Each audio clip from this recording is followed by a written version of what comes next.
어렵죠. 그래서 개혁을 할 때는 우리가 주사 넣는 게 비슷한데, 제가 과거에 그런 경험이 하나 있어요. 약간 이제 공소시효가 지나서 하는 얘기인데, 제가 밤늦은 시간에 갑자기 이렇게 피부에 뭐가 막 올라와가지고 이제 두드러기죠. 예. 병원은 다 문을 닫았고, 그래서 약국에 우리 아는 선배가 있어가지고 약국에 갔어요. 약국에 갔더니, 야, 이거는 약을 먹으면 오래 가고 주사를 맞으면 금방 좋아진다. 그런데 자기가 주사를 놔주겠다고 하더라고요. 약사인데, 우리 선배 장난도 많이 치고 하시는 분인데, 근데 주사 약을 넣어가지고 딱 주사기를 잡는 폼이 이렇게 잡는 거예요. 이렇게. 그래서 엉덩이를 내리라. 그러고 이렇게 했는데 무섭잖아요. 이렇게. 그래서 제가 탁 찌는 순간에 겁이 나가지고 이렇게 힘을 줬다가 주사기가 부러지더라고, 그게. 팍. 주사기 그래야 안 돼요. 살살 이렇게 해가지고. 따끔합니다. 이러면서 이렇게 해야 되잖아요. 근데 이렇게 해가지고 하니까 주사기가 부러져가지고 내가 그때 엄청나게 놀란 일이 있는데, 저는 개혁도 이런 거 비슷하다고 생각해요. 설득하고, 고통을 최소화하고, 이 정당성에 대해서 많은 사람들이 공감을 얻고, 또 순차적으로, 실효적으로 이렇게 해서 어느 순간에 보니까 바뀌었네. 뺏기긴 했지만 그래도 이게 뭐 어쩔 수 없다. 이게 또 공정하고 정의롭다. 이렇게 공감하게 하는 과정이 되게 어렵고 시간이 걸리기도 합니다. 그래서 성과를 내야 되는 거죠. 우리는 실용이라고 표현하지만 실용이 마치 개혁의 반대말인 것처럼 생각하는 경우들이 있더라고요. 근데 그런 건 아닙니다.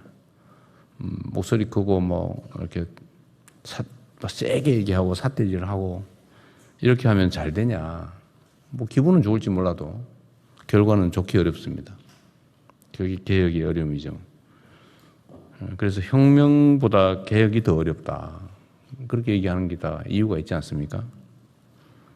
혁명이라고 하는 게 기득권을 완벽하게 제압할 힘이 있어서 그 고통을 다 감내하도록 강요할 수 있을 때 가능하죠. 근데 쉽지 않습니다. 그래서 순차적으로 하는 일이다. 경제 성장에 우리가 집중하는 이유도 그 결과를 어떻게든 공정하게 또 국민들 모두의 삶의 수준을 높이기 위해서 하는 것이다. 맨날 경제 얘기만 하느냐. 그렇게 좀 오해 안 하시면 좋겠고요. 그래서 복지부 장관님. 네. 시끄럽지 않게 잘하고 있죠? 네. 복지 확장 정책도. 네. 어쨌든 요새 말이 많아서 하는 얘기였습니다. 네, 다음 진행하시죠. 네, 의견 없으시면 원안대로 접수하겠습니다. 그럼 다음은 경제적 위기자 자살 예방 대책에 대해서 금융위원장께서 보고하시겠습니다. 네, 금융위원장입니다. 관계부처 합동으로 마련한 경제적 위기자 자살 예방 대책을 보고드리겠습니다. 경제적 문제가 원인인 자살자 수와 비중이 지난 10년간 계속 증가 추세입니다.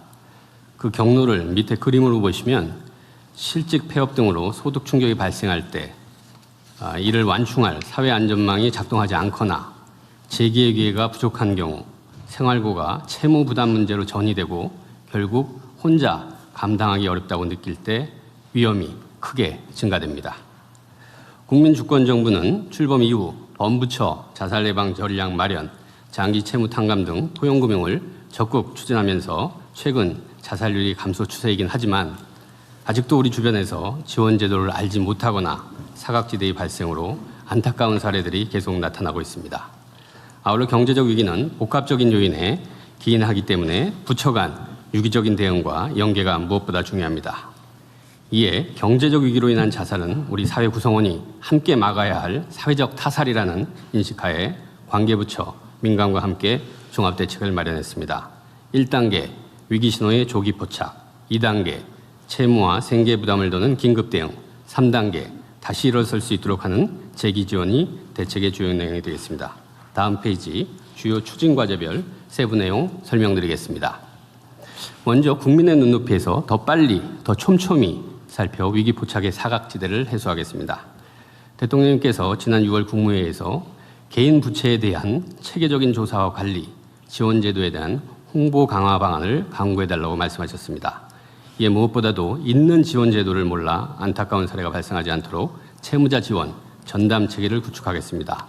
박스에서 보시는 바와 같이 지금도 다양한 채무자 구제 지원 제도들이 있습니다.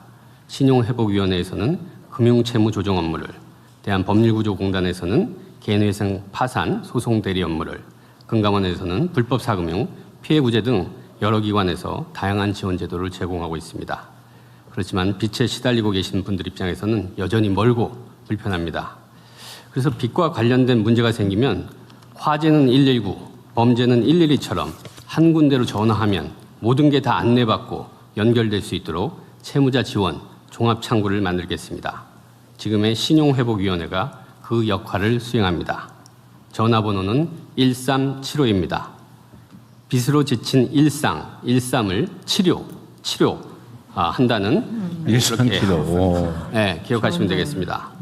근데 이 대표 번호를 받기가 굉장히 쉽지 않습니다. 근데 과기부에서 적극적으로 협조해 주셨습니다. 아까 대통령께서 말씀하신 칸막이가 없어진 아주 대표적인 사례입니다. 예, 그리고 이게 국무회의 힘입니다. 이게 얼마나 중요한지 실무자들이 충분히 이해하기 때문에 적극적으로 협의를 해주셨습니다. 이 자리 빌어 감사 말씀드리겠습니다. 마지막 페이지로 먼저 한번 이동 부탁드리겠습니다.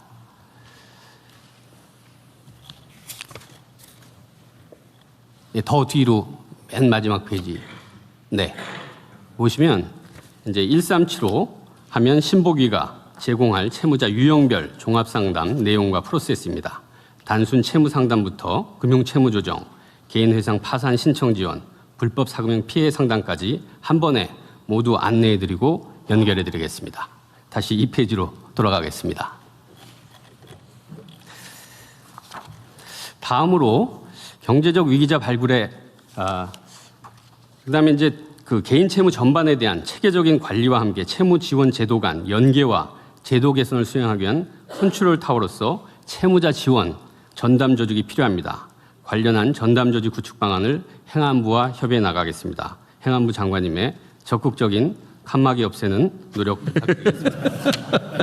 근데 이것도 사실은 행안부에서 굉장히 협조를 많이 해주신 겁니다. 여기 이렇게 전담 조직과 협의 이런 용어를 또 여기다 등장시킬 때까지도 행안부에서 굉장히 많이 협의를 해주셨는데 전담 조직을 만든. 네, 마지막까지 한 번만 더 힘을 써주시고. 네. 다음으로 경제적 위기자 발굴의 사각지대를 줄이기 위해 민간 합동으로 선제 발굴 포착 노력을 강화하겠습니다. 공공부문의 경우 복지부에서 운영 중인 위기가구 발굴 시스템의 금융위기 정보 제공을 확대하고 채무 정보 등 금융 데이터와 건강보험료 납부 정보 등 비금융 데이터를 결합해 경제적 위기 징후를 조기에 포착할 수 있도록 특화 모형을 개발하겠습니다. 아울러 주민 실정을 제일 잘 아시는 이 통장님들과 지방정부에서 운영하는 금융복지상담센터 등 지역사회와도 함께 힘을 모으겠습니다. 민관협업의 일환으로 금융회사들이 금융의 현장에서 파악할 수 있는 위기 신호들을 활용해 자살 고위험군을 조기에 발견하고 보호하도록 하겠습니다. 다음 페이지입니다. 이제 두 번째로는 채무의 짐을 덜어드리는 고통경감 긴급 대응입니다. 장기 연체자분들의 말씀이 추심에 시달리다 보면 하루하루가 지옥이라고 하십니다. 이러한 문제 해결을 위해 국민주권정부는 사람 살리는 포용금융을 강력하게 추진해오고 있습니다. 박스에서 보시는 바와 같이 7년 이상 장기 연체 채권을 신속하고 과감하게 정리해서 89만 명의 장기 연체자가 현재까지 추심의 고통에서 벗어났고 금융권 연체 채권 관리 혁신, 정책 서민금융 금리 인하와 공급 확대, 이자율 60% 초과, 반사회적 불법 사채, 원천 무효화, 불법 사금융, 원스톱 피해 지원 등 다양한 조치들을 지금 해오고 있고 더 나아가서 포용금융 전략 추진단 운영을 통해 보다 근본적이고 항구적인 제도 개편을 추진 중입니다. 추가적으로 과도한 채무 부담 완화를 위해서 금융채무의 경우 상록수 등 유동화 전문회사, 공공기관 연체채권, 대부업권 보유채권 등 장기 채무 조정에 사각지대를 해소해 나가겠습니다. 그리고 개인회생과 파산제도를 이용하시는 분들은 위해서 현재 신청인이 어떻게 해야 되냐면 부채가 있는 모든 금융기관들을 일일이 다 찾아다니면서 부채증명서를 떼야 됩니다. 시간은 물론 금전적으로도 어려우신 분들이 더 어렵게 만드는 이런 문제 해결하겠습니다. 부채증명서를 통합해서 한 번에 발급받을 수 있는 시스템을 마련하겠습니다. 더 나아가서 아예 법원으로 바로 전송될 수 있는 그런 시스템까지 발전시키겠습니다. 기초수급자 등 취약 채무자의 신속한 파산과 면책을 돕는 신속 면책제도 협약법원과 채무자 지원센터들도 지역별로 더 추가해 나가 있습니다. 복지부에서는 자살 유족 대상 원스톱 지원 사업을 전국 단위로 확대하고 긴급 복지 지원 요건의 위기 사유를 확대하는 등 충격 완충을 위한 긴급 지원 체계를 강화합니다. 불법 사금융과 금융사기 등 금융범죄에 대해서는 범죄 수단과 경로에 대한 전방위적 차단 및 원스톱 지원 체계를 통해 철저히 예방하고 확실히 보호하도록 하겠습니다. 다음 페이지입니다. 마지막 추진 과제로 다시 일어설 수 있도록 재기 지원에도 만전을 기하겠습니다. 박스에서 보시는 것처럼 금융위는 돈만 빌려주는 데서 끝나지 않고 서민 취약계층의 재기 지원과 상환능력 제고까지도 포용금융의 역할이라는 인식하에 금융과 고용, 복지 서비스 등을 원스톱으로 연계하는 복합 지원을 24년부터 제공하고 있습니다.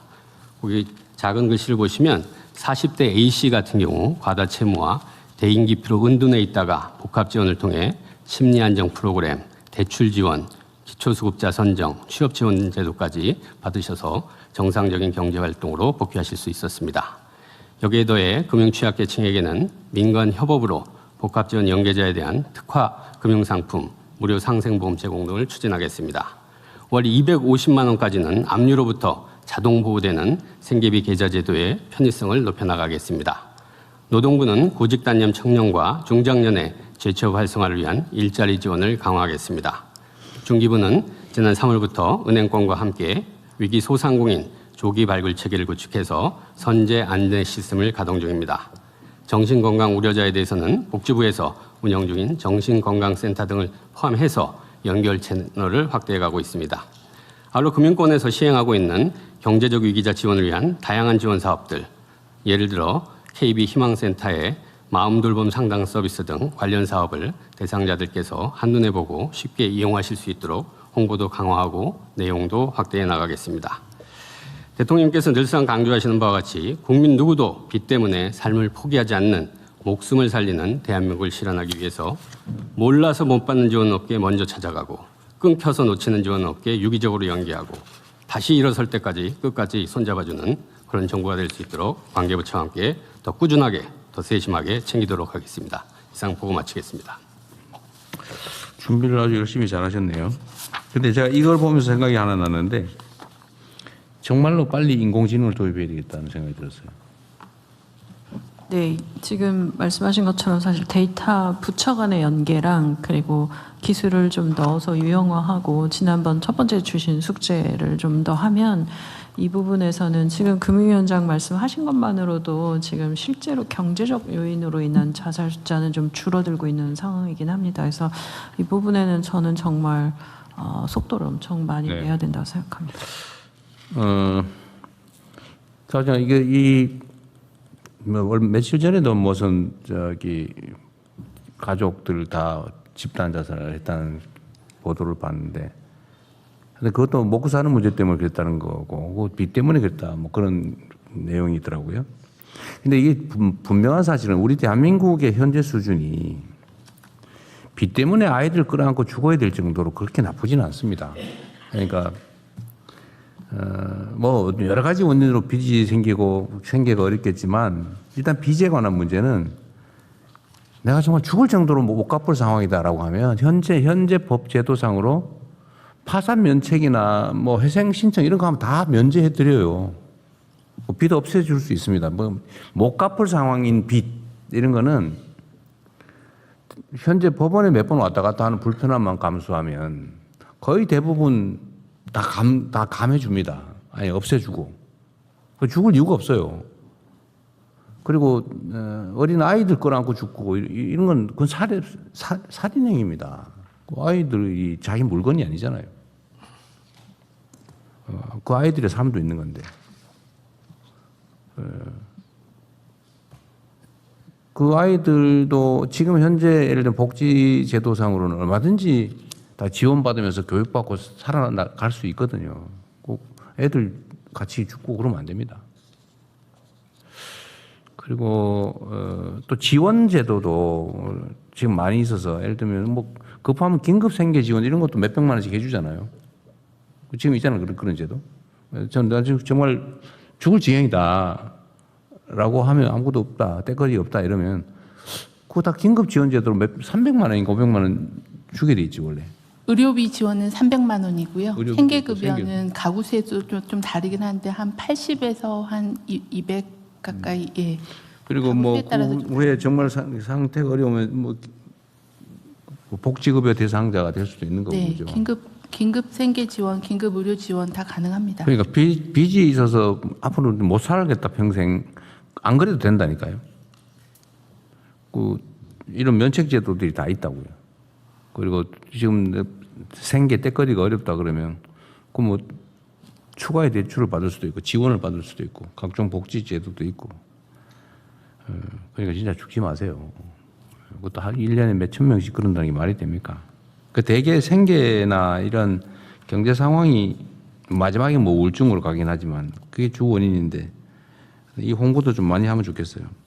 그리고 이 대표번호 이런 거 있잖아요. 저번에 우리 다른 국민들이 뭐 정부에 뭘 물어봐야지 이런 생각이 들으면 전화를 한 개만 하자. 네, 그 예. 하고 있죠. 예, 110. 언제쯤 됩니까? 지금 그 697개의 번호가 있는데요. 지금 그러니까 이것도 그거를- 아무데나 뭐 119라든지 120이라든지 그 대표번호를 하나 정해가지고 전화를 예. 해서 나 금융 상담 때문에 뭐 그렇다 그러면 누구도 연결해 주면 되잖아요. 예, 그래서 이거 어떻게 올해 외워? 안에 이거 1375 좋은 생각이긴 한데 1375, 1287, 뭐 1365 뭐 너무 많아가지고 이거 외울 수가 없어요. 지금은 8개 번호인데요. 그래도 한 490만 명께서 여기 연락을 하고 계십니다. 아 그래요? 워낙 이 채무 문제는 심각하기 때문에 그리고 그리고 내용도 요- 많이 알려져서 전화는 잘 돼요? 네네 전화하면 뭐 통화 중이고 이래가지고 화나게 하면 안 되는데. 이게 그래서 제일 그 우수한 걸로 어쨌든 그것도 하고 사실 더 다음 단계는 거기다 물어볼 게 아니고 인공지능한테 물어보면 되거든요. 그럴 때면 그 핸드폰에다가 이렇게 내가 지금 힘들어 죽겠는데 이거 뭐 어떻게 방법이 없겠냐? 그러면 이렇게 하면 됩니다라고 말로 쫙 설명해 주고 지금 얼마든지 가능할 것 같아요. 또 빨리 좀 만들면 좋겠고요. 그리고 이게 모르는 경우가 너무 많은데 요즘도 젊은이들이 어려우니까 그 뭐 50만 원어치 상품권 해가지고 300만 원 갚고 막 그런 거 하고 있잖아요. 아직도. 근데 이게 다 불법이고 안 갚아도 됩니다. 우리 그 이용하는 분들한테 제가 홍보 삼아 한 번 더 말씀을 드리면 예를 들면 50만 원 빌리는데 선이자 뭐 10몇만 원, 20만 원 떼고 30만 원 주고 뭐 석 달 후에 뭐 100만 원 갚고 이거 다 무효예요. 그러니까 내가 내 손에 쥔 돈의 연간 20%를 초과하는 돈을 주기로 약속하면 원금까지 안 갚아도 됩니다. 지금 그렇게 돼 있죠. 3배. 3배면 원금은 안 갚아도 된다. 연간 60%가 넘으면 그러니까 내가 어째 30만 원을 받았는데 연간 계산해 가지고 6만 원, 12만 원 이상을 갚기로 약속이 돼 있으면 그 원금까지 안 갚아도 되는 거예요. 현행 법률상 그렇죠. 그리고 20%를 초과하는 건 이자는 아예 안 내도 되는 거고. 현재 법이 그래요. 그리고 현재 이거 돈 이렇게 이자 너무 과도하게 빌려주는 거 처벌 조항이 지금 대부업법 위반으로만 처벌하죠. 이자율이 60% 넘었다, 3배를 넘었다, 법정 이자에 5배 넘으면 형사처벌하고 하는 이런 조항은 없죠. 제가 당에 있을 때 이건 20% 넘으면은 이자 무효, 3배 넘으면은 원금 무효, 5번 넘으면 형사처벌 이렇게 하자고 했는데 형사처벌 조항은 결국 못 만들었어요. 그것도 처벌을 해야 될 것 같아요. 이게 지금도 원금도 무효라고 했는데도 불구하고 지금 계속 한다는 거 아닙니까? 처벌해야 될 것 같아요. 이거 한번 법무부에서 검토를 한번 해보십시오. 그러니까 들어가겠습니다. 지금 20% 넘으면은 이자 안 내도 되고 안 줘도 되고 이자 무효. 이자가 60%를 넘는다라고 하면 원금까지 안 줘도 되고 안 갚아도 되고. 근데도 계속 한다고 하니까 사실상 압박하는 거잖아요. 예, 하여튼 난 뭐 5배 약탈적 넘으면은 예. 형벌을 가하는 걸로. 그거 한번 검토. 예, 하여튼 여러 한번 유형 검토하겠습니다. 네.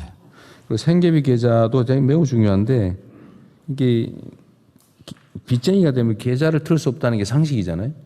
근데 지금 법을 어쨌든 새로 만들어서 신고된 한개 계좌는 250만 원까지는 압류되지 않는다.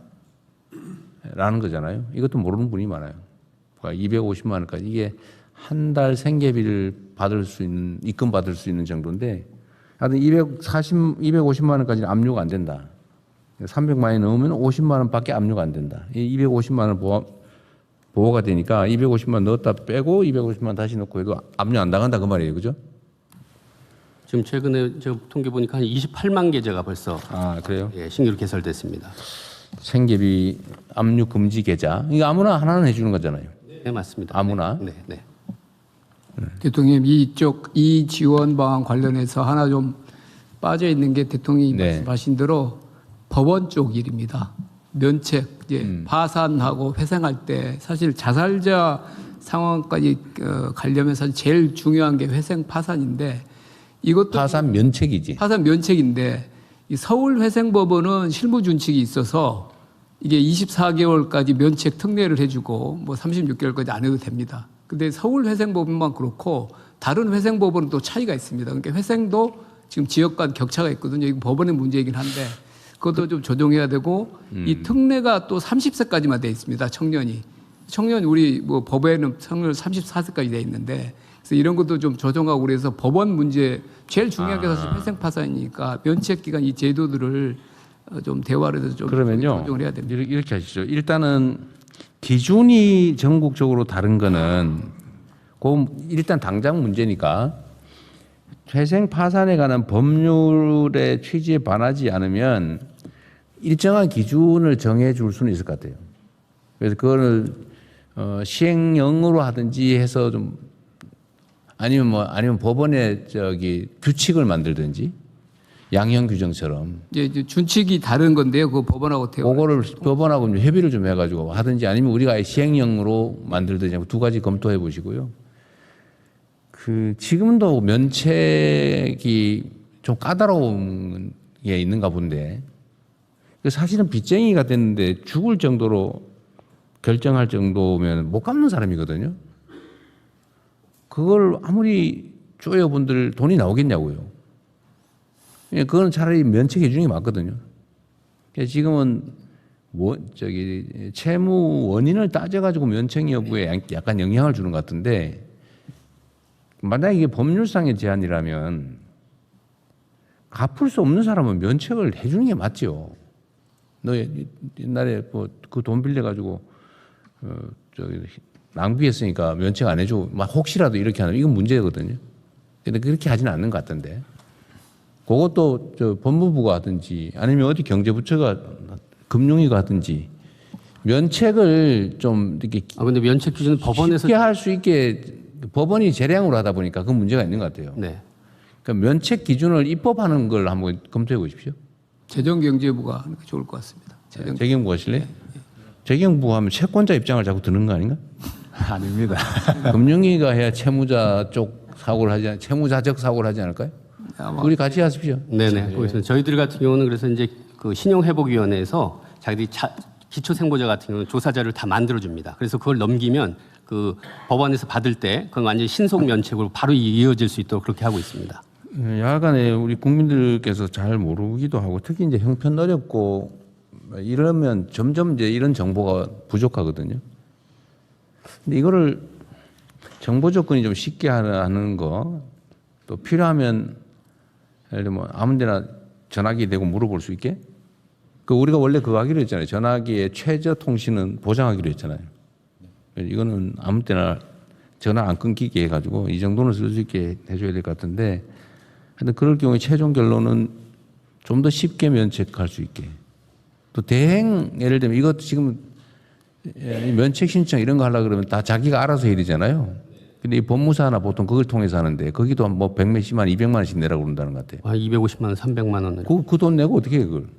그래서 지금 신보기에서도 신보기로 먼저 들어오면 그쪽으로 하는 게 적절하다 그러면 보내면서 저희들도 그 구조를 붙이고요. 법률구조공단에서도 지원하는 제도가 좀 있고. 구조공단은 이거 좀 잘. 예, 지금 이게 전국에 올해 전주하고 제주까지 늘려갔고요. 예, 그 파산 면책할 수 있는 그 지역 거점을 갖다 대폭 늘려가고 있습니다. 네. 요즘 이게 홍보가 부족해갖고 지자체하고 좀 협업해갖고 파산 그 면책되는 거에 대한 일반 국민들의 홍보를 강화하려고 하고 있습니다. 요새 현수막 뭐 이상한 것도 많이 달던데 그 현수막 홍보라도 한번 하시면. 네, 알겠습니다. 아니 이게 실제로 정말 심각하다니까요. 네. 이거를 빚쟁이인데 갚을 수 없는 능력이 없는 사람들 털어줘야 그 사람들이 정상 사회 활동으로 복귀를 해서 경제 활동을 한다고요. 그게 우리 경제 역량을 높이는 데 도움이 돼요. 근데 이거를 빚쟁이 상태로 놔두면 이런 자살하는 최악의 경우도 발생하지만 이 경제 활동에서 다 배제돼 가지고 우리 경제 역량을 떨어뜨린다니까요. 이건 개인을 위해서가 아니고 우리 국가 경제 전체를 위해서 털어줘야 됩니다. 그러니까 이거를 좀 더 신경 써가지고 제도도 잘 만드셨는데 근데 쉽게 면책될 수 있게 하고 또 그 접근도 쉽게 자기 돈은 안 그래도 지금 먹고 살기 어려워가지고 지금 죽을 판인데 무슨 대행 비용 250만 원이 어디 있어요? 아니, 말이 안 되잖아요. 법률구조공단 가장 핵심 사업으로 저희 무료로 해줍니까? 예, 예, 100% 무료로 해줘요? 예, 그렇습니다. 아 인지대까지?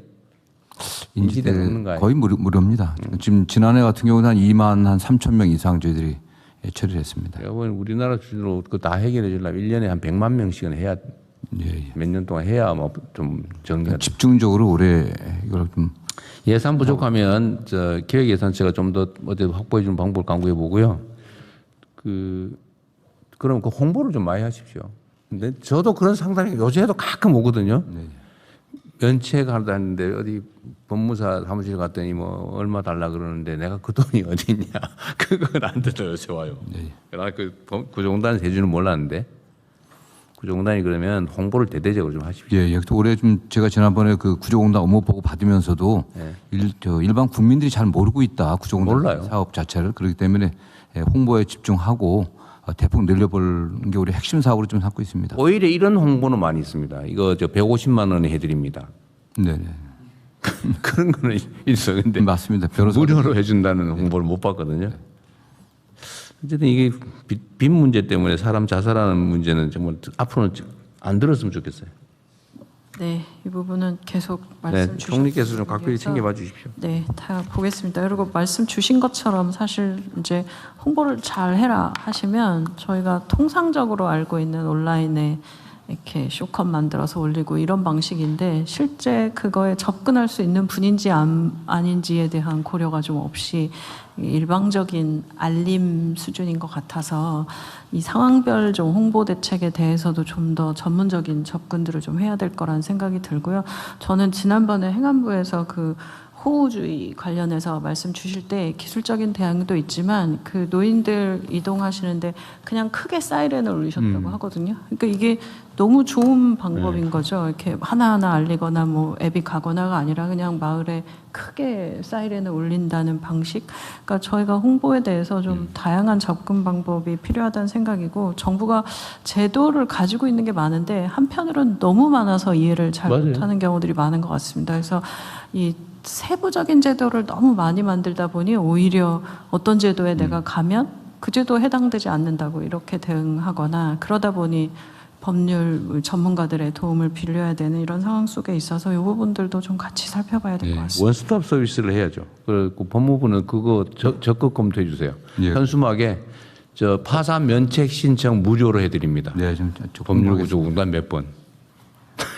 예, 대통령님, 그 현수막 말씀드리니까 제가 이 자료 준비하면서 여기 말하는 지역금융복지상담센터 이 센터장을 만났는데 저희들은 이렇게 온라인 AI 뭐 이런 걸 했는데 이분 말씀이 그런 분들은 굉장히 심리적으로 위축돼 있어서 자기가 그 걸어놨던 현수막 그걸 보고 오신다고 그래서 제가 이게 보면 그런 게 또 효과가 없을 것 같지만 또 상황에 따라서는 그런 것들도 굉장히 효과적으로 전달될 수 있는 매체가 될 수 있을 것 같습니다. 정당에서 이상한 현수막 많이 붙이는 것처럼 효과가 있어서 그걸 많이 하는 거예요.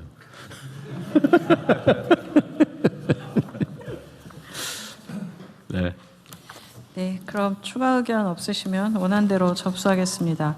다음은 부처 협조사항 공유하겠습니다. 첫 번째, 민원 수용성 제고를 위한 범정부 로드맵 이행 협조 요청에 대해서 국민권익위원장께서 말씀해 주십시오. 예, 국민권익위원장입니다. 민원 수용성 제고를 위한 범정부 로드맵 이행 협조 요청을 보고드리겠습니다. 매년 1,200만 건이 넘는 민원이 국민신문고로 접수되고 있습니다. 민원을 효과적으로 해결하고 민원 처리 수용성을 높이기 위해서는 모든 기관의 노력이 필요합니다. 이에 국민권익위원회는 각급 기관과 협력하여 국가 차원에서 민원에 전략적으로 대응하는 한편 각 기관의 민원 행정 혁신도 적극 지원하고자 합니다. 먼저 민원 해결의 전략적 나침반인 집단 갈등 민원 특이 민원 해결 로드맵을 실행하여 국가 차원의 민원 혁신을 실현하겠습니다. 집단 갈등 민원은 6대 분야 130개 과제와 현황 과제를 시급성, 중요성을 고려하여 접근하고 갈등 당사자 간의 합의안을 도출해서 조정으로 해결하도록 하겠습니다. 반복형 특이 민원은 1차적으로는 소관기관이, 2차적으로는 민관청이 협력하여 소통과 경청, 설득을 진정성 있게 추진함으로써 대응하도록 하겠습니다. 이를 통해서 집단 갈등 민원은 2030년까지 해결 건수가 매년 7%씩 증가하도록 하고 2025년 140만 건 수준이었던 반복형 특이 민원은 2030년까지 매년 13%씩 줄여서 절반 수준으로 낮추도록 노력하겠습니다. 다음으로 기관 자체 해결력을 강화해서 민원을 감축함으로써 기관 차원의 민원의 행정 혁신을 실현하도록 하겠습니다.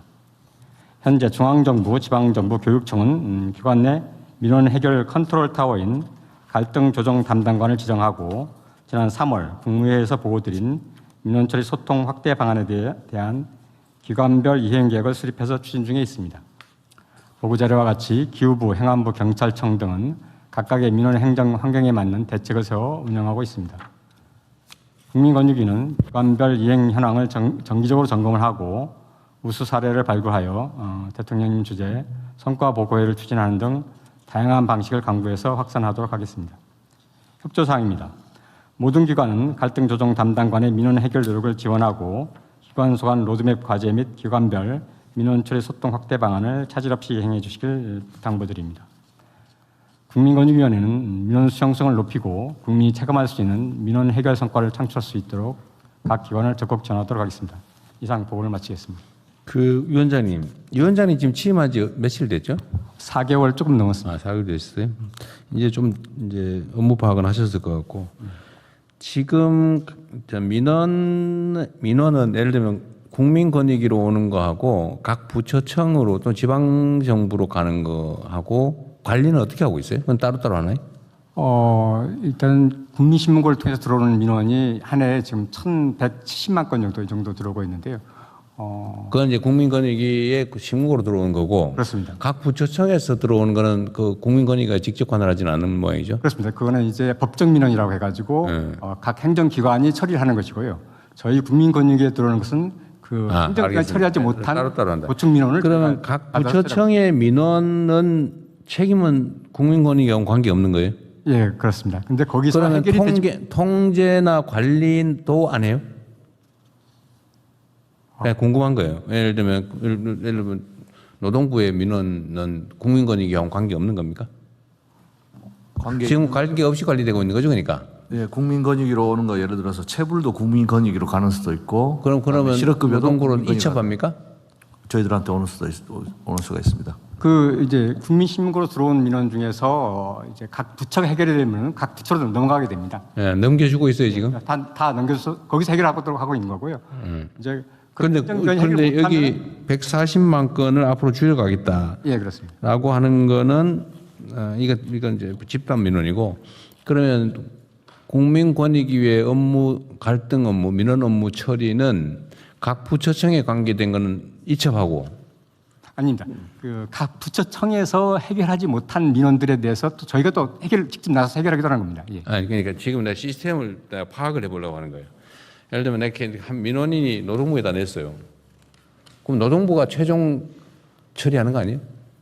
우리 부로 직접 오는 민원 아까 말했던 법정 민원 최종 책임 노동부의 책임지고 만약에 노동부에 관계된 민원이 국민권익위로 갔다. 그럼 어떻게 처리해요?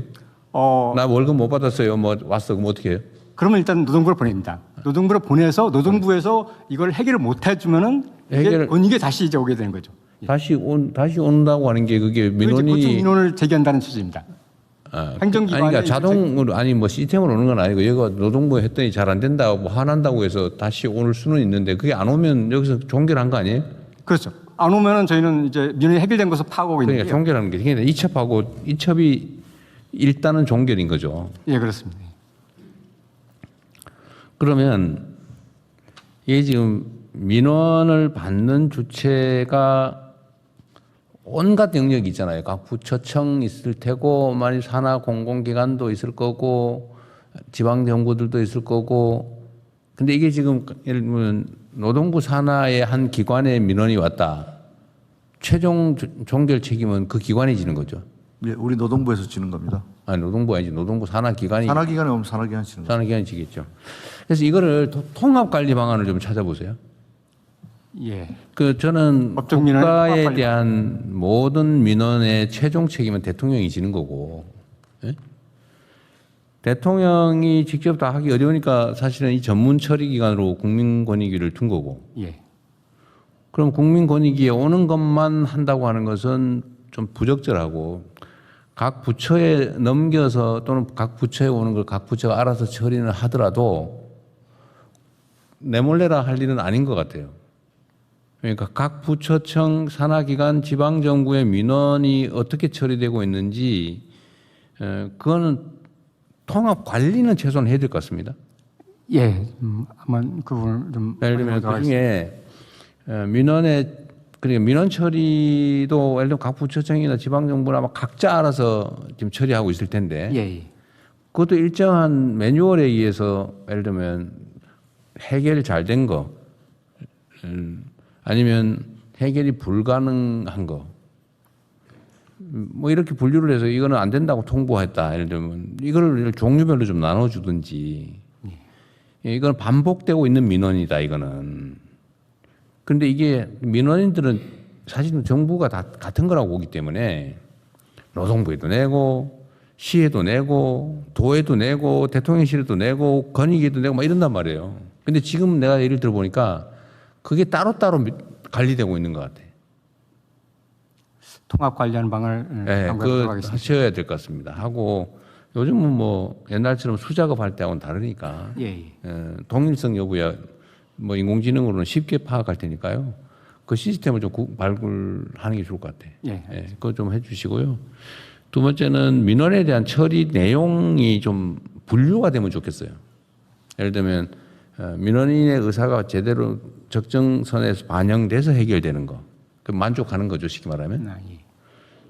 또는 민원인이 완전히 잘못 알고 있거나 아니면 뭐 법률상 불가능한 요구를 하는 것이어서 기각 또는 반려 불가 처리한 거, 뭐 이런 좀 극단적인 거, 아니면 관련 부처 업무가 아니어서 이첩되는 거, 그럼 그것도 최종 결론이라겠지. 좀 분류를 좀 해서 좀 추적 관리를 좀 하면 좋겠어요. 예. 모든 민원에 대해서. 왜냐하면 국민들 한 분 한 분이 자기는 인생을 걸고 하는 민원이 많거든요. 예. 우리는 막 천몇 백만 건 중에 막 말도 안 되는 이렇게 생각하지만, 그러나 그 당사자들은 목숨이 걸린 문제거나 인생이 걸리거나 흥망이 걸린 다 그런 거라고요.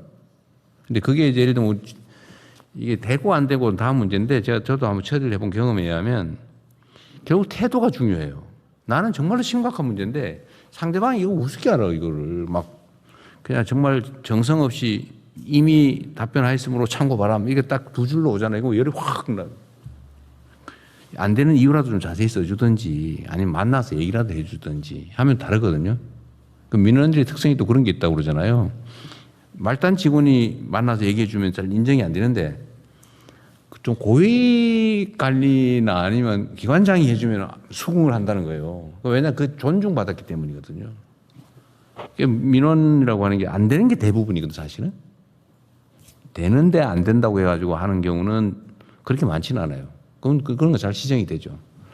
근데 안 되는데 미련을 가지고 있는 경우가 거의 대부분이거든요. 근데 그럴 때 사실은 민원을 대하는 공무원들의 태도가 제일 중요해요. 진지하게 들어주느냐, 나에 공감해 주느냐. 좀 맞는 말인데 참 안타깝다 이거 하고, 그거 안 되는 거를 싫어 이런 거하고 완전히 다르거든요. 그러니까 이 민원을 대하는 좀 공무원들의 태도도 사실 좀 바꿔야 돼요. 그래서 그 전문성이 필요합니다. 아무나 막 할 수 있는 게 아니거든요. 이게 상당히 고급 전문 역량이 필요한 거예요. 훈련도 좀 해야 되고. 그래야 진짜 민원이 내가 잘못 생각했구나. 그래야 일상으로 돌아가지. 진짜 억울해 죽겠는데 진짜 내가 힘이 없어서 그렇지 진짜 확 뭐 이렇게 생각하고 포기를 하면 평생이 아니란 말이에요.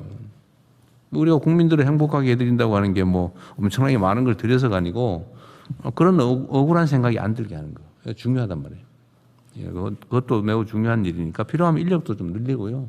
예, 알겠습니다. 전문성도 강화하고. 근데 결국 그거는 예를 들면 뭐 일선 시군구나 뭐 아니면 산하기관이나 각 부처청의 일선은 전문성이 없어요. 맨날 교체하고 하니까 민원인이 너무 귀찮다고요. 그 민원인의 원자를 갖다 원망할 원자를 쓰잖아요. 예. 근데 그 원래 원망할 원자가 아니고 원할 원자를 써줘야지. 우리 정부가 원래는 국민을 위해서 존재한다면서요. 국민을 진짜 존중해야 되는데 무시한단 말이에요. 그럼 화가 나.